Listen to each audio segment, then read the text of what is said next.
Welcome back to MDL Crochet for this tutorial on how to jazz up your honeycomb stitch.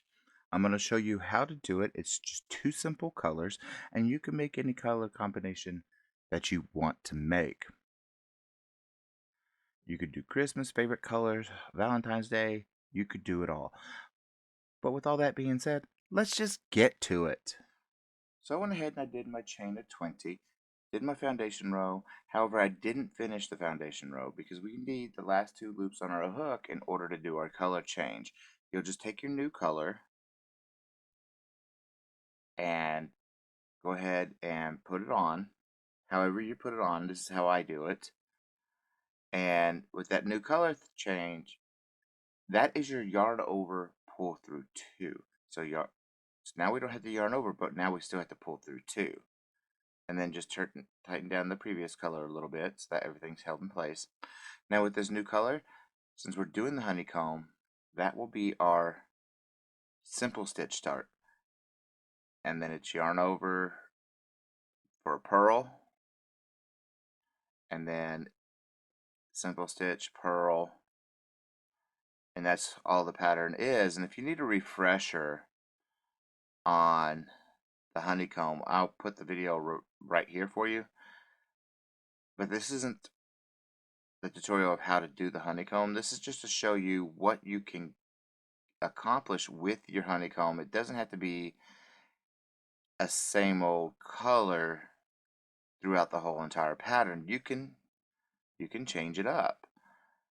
You can do however you want to do it. If you want to make it a holiday themed, make it holiday themed. If you want to make it your favorite colors, make it your favorite colors. After we finish this little bit of a swatch, I'm going to show you a couple of the other swatches I have done, so that way you get a broader idea of how to do this. And with your first color that you pick, if you remember that it is your simple stitch color, that's going to make life a little bit easier because the colors do get a little bit confusing to figure out which stitch you're on. Unless you use stitch markers, just remember, like for me, it's this lighter purple. The lighter purple is my simple stitch. So when I bring up the darker purple, I have to start with the purl because the honeycomb is an alternating stitch. And it's just a standard return pass like we have always been doing, like we always do,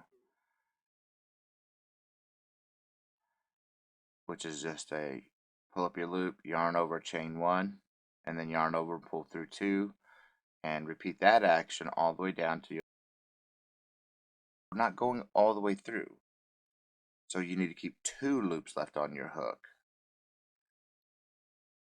on this return pass. That's the only thing that's changing right for this. When you're changing colors, you need to keep at least 2 loops left on your hook so we can do the color change. And again, I said you could do this with any of these stitches, especially the base 5, which are the simple stitch, the knit stitch, the full stitch, the reverse stitch, and the purl. They're a lot easier to do with this than some of these others like the star stitch. So we started a simple stitch here. So now we need to do a purl. It's going to be a purl, simple stitch, a purl, and a simple stitch, a purl, simple stitch, purl, simple stitch, purl, simple stitch, purl,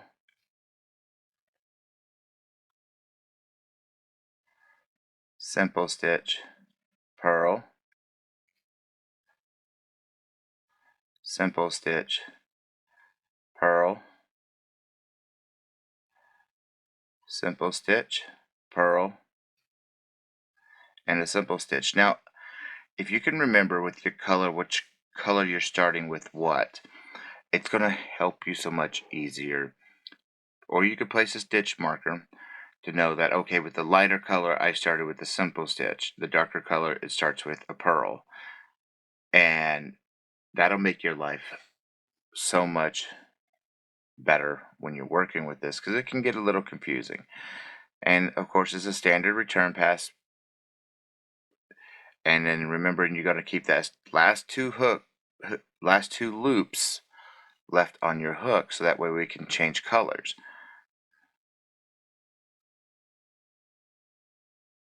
Alright, so I'm passing through the last one now, and we're keeping 2 loops up, and we're going to grab our lighter color, just yarn over it and use it as our pull through, tighten down a little bit, and we start with a simple stitch.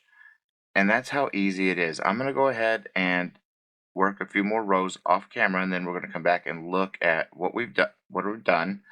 Plus, I'm going to show you some other swatches I have worked up in different color schemes, so you can get a better idea. And I think with the alternating colors in the honeycomb, it actually gives a really cool look. It gives you a really cool look of a texture, but there's not texture besides the honeycomb aspect, but it gives you, I love the way it looks. So just give me a few minutes and I'll be right back, and we will show off this swatch that I'm making now, and then I'll show you a couple other swatches about the changing of your colors. See you in just a moment. So how you want to do the last row is what your last color is the color you're going to close it off with. So we're just going to pull through. And how you're going to close off? Well, we started this with a pearl because that's our pearl color. So we're going to do it as a simple stitch, and then a pearl for the next one. Just follow the pattern to help close it off. It keeps the pattern continuous, and it just looks better. I'm going to go ahead and finish closing this off, weaving my ends, and then we'll look at it and I'll show you the other swatches I've done. See you in just a moment. So this is the swatch we just finished, and you can see how it adds a dimension to the honeycomb. I actually like how it looks. And here's a few of the other swatches that I showed at the beginning. We got 2 different shades of pink here. We got a Christmas color, and then we have some orange and blue. And you can see how they look. And I actually dig how it looks with the honeycomb. It gives it a texture, plus it just looks really cool and really awesome. And as always, folks, if you can remember to give me a like and subscribe if you found this tutorial helpful, it'd be greatly appreciated. And leave a comment. I will chit chat with you. And as always, keep stitching.